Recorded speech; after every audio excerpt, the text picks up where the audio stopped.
Hey guys, welcome back. This is going to be the first in a series of videos where I take one topic at a time and answer the most commonly asked questions that I get every day. So the first one is going to be about gems. Which gem should I use in my build? Which gem should I put in my weapon? Which gem should I put in my gear? Which gem should I put in my jewelry, right? These are questions I get every single day. And I'm happy to tell you that the answer is actually really simple. There is a consistent answer that will work for almost everybody with some minor exceptions, but as with everything, there are exceptions to every rule. So, when I say this, go easy on me in the comments. I'm speaking in terms that this is going to be applicable to 90% of builds and 90% of cases. And of course, there will be outliers out there, but 90% of the time, this will be the case. So the first thing that we'll talk about, because it's the easiest one, because there is only one answer, and that is your jewelry. In your jewelry, you're going to put skulls every time, because resistances are a dead stat. So we're just always going to put skulls there. It's easy, right? That's easy. You don't have to stress about it. You don't have to wonder. You just put the highest quality skull you have into your jewelry, and it's going to give you increased armor. And the reason we're doing that is because armor is so much more powerful as a defensive stat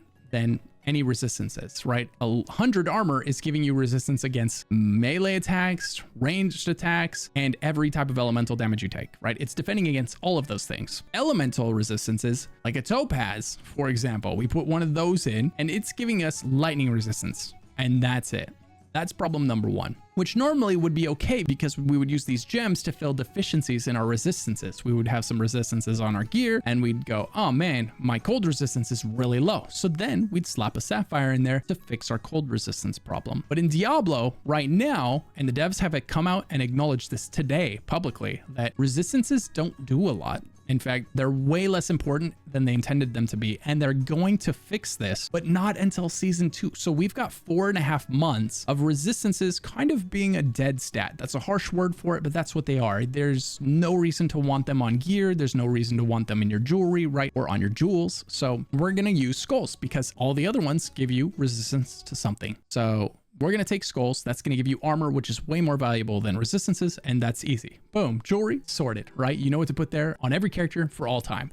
Well, on every character for the next 4.5 months. Now let's talk about your gear. Gear is similarly simple. It's almost as simple. There's a couple that are just, if you're not sure what to wear, these are always going to be good. If you're not sure, then you're really safe to go ahead and use topazes, because when you think about all the times you've died in Diablo, it's going to usually be, especially Diablo 4, it's going to be because you were crowd controlled. That means you were either slowed, chilled, and you're moving, you're trying to get away from the enemies, but they kill you. You're frozen, you couldn't move at all. You're stunned, you couldn't move at all. Or you're immobilized, right? One of these sources of CC that is slowing you or preventing you from moving. If you die, it's almost always because one of those things is affecting your character and you were trying to get away and you couldn't, or you were literally unable to move and you just had to watch your character die. That's where topaz comes in. You put a couple of those in your gear and you can have as many as 5, right? So 5 times 10, we get roughly 50% increased damage reduction while we're control impaired, which is the time we are most vulnerable. Any other time we're taking damage, we're usually going to move out of it or sidestep it, or, we're going to get hit once by a projectile, but then we're going to move and the rest are going to miss us. If we can move, we do, which means the time we really need the defense is when we can't move. So topaz is a really good choice. Alternatively, another good option is ruby. Now, rubies are just okay. They're just okay. They're nice to have because having more health is also another form of defense, right? Because more HP means you can take any type of damage more often. This works when you're control impaired. This works when you're not control impaired. Like, health is just a defense that works all the time, no matter the situation. So it's a good one to have in that way, but also because you're only getting 4% max life where you could have got 10% damage reduction. If you feel like you're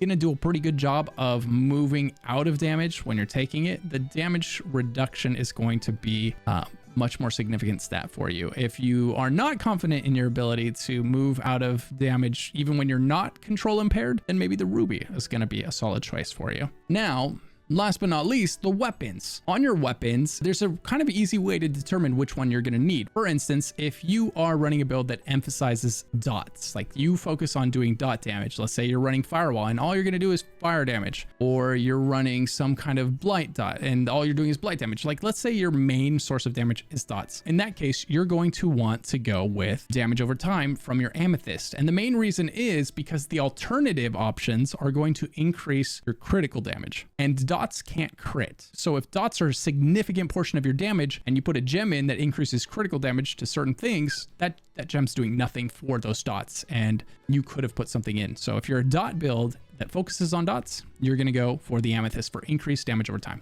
Now, if you're not a dot build, the question to ask yourself is, do I run vulnerable? If you run vulnerable and you have good uptime on it, right? You keep casting it on your enemies, they spend most of the time vulnerable, you're going to want to run the emerald. The emerald is going to give you critical strike damage to vulnerable enemies. Anytime you can amplify vulnerable damage, it's usually the right choice, right? So if you have vulnerable in your build, then you want to find vulnerable on every piece of gear that can add to vulnerable damage. And that applies to your gem as well, because it is one of the strongest buffs in the game. The way that it factors into the formula, vulnerable carries a lot more weight in your damage than, say, increased damage to burning enemies does. If you have vulnerable, take the green gem, take your emerald, and put that in your weapon.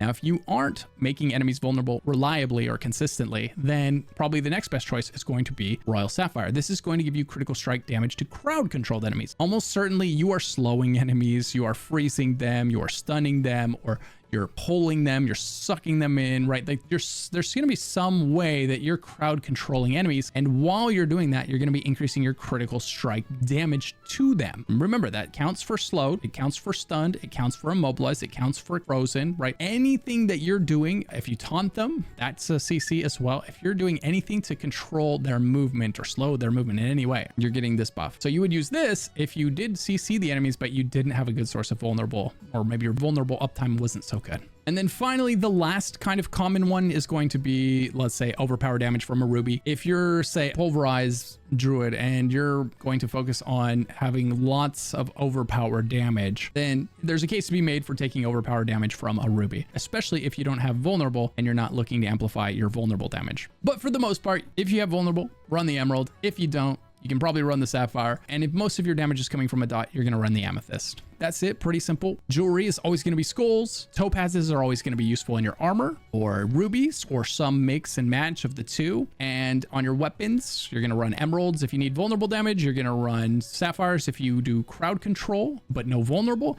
And you're going to run an amethyst if most of your damage is coming from a dot, since dots can't crit, and any amplification to crit damage that you do is not going to help them. Now, there is an exception to every rule, right? So go easy in the comments if you know of one exception. Like, oh, but on this build type, this isn't the case. Or in this build, you can convert crit damage to crit chance in this, right? Like, yeah, there's going to be an exception to every rule. So just know that these apply 99% of the time, not 100% of the time, and just take that to heart. Hopefully this made the choice of picking the gem that you put in your gear a lot more simple, or hopefully it helped you understand why the build you're following recommended the gems that you're using. Hopefully this makes that all a lot simpler for you to decide on. Almost every build can run almost the same exact gems. So once you know which gems are good and why, you can pretty much rinse and repeat on all your builds, with some exceptions, you know, like dots not being able to crit, so they wouldn't be able to take advantage of that crit damage from the other gems, right? If you found this video helpful, and I hope you did, be sure to like and subscribe for more. If you ever want to hang out while I'm streaming, if you ever have questions about the game, or you just want to talk to someone else who loves Diablo, swing by my Twitch stream over at twitch.tv/luckyghost. I'm there every day by 8 a.m. Pacific, so swing on by, say hi. And if you didn't know, I have drops where you can get free cosmetics just by watching my stream, and if you give 2 subs, you can get a mount, right? So lots going on over there. Thanks to Blizzard for that. And that's going to do it for this video. If you're not sure what to do next, maybe swing by my stream or watch one of the videos popping up on screen right now.